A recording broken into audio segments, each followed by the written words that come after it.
Have you ever looked in the mirror and wondered, why do I keep falling to this same struggle?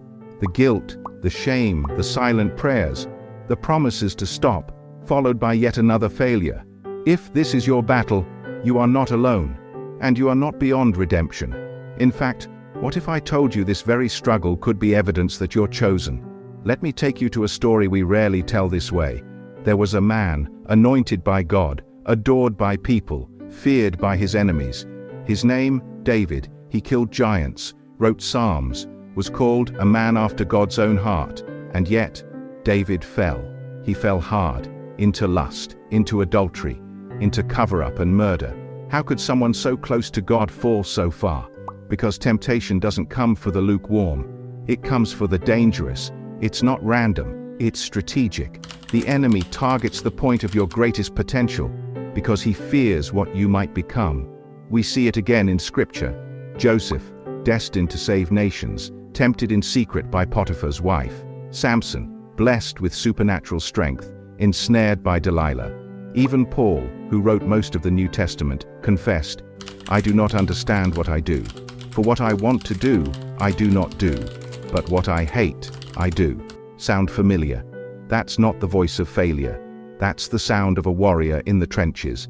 And you might be one too. But here's where everything shifts. In 2 Corinthians 12, Paul speaks of a thorn in his flesh, something he begged God to take away.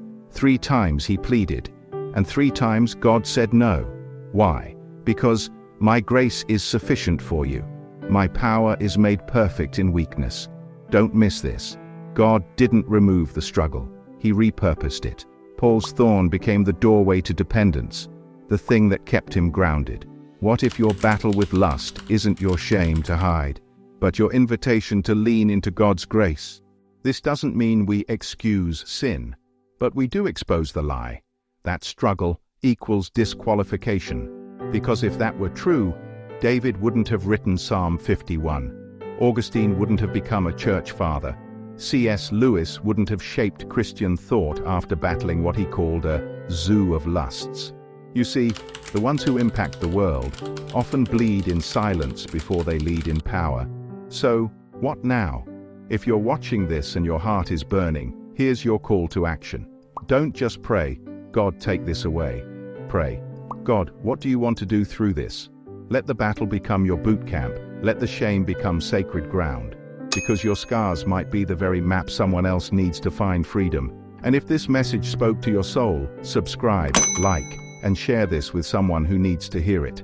We're not just making content. We're building an army of people being forged in the fire of grace. Remember this.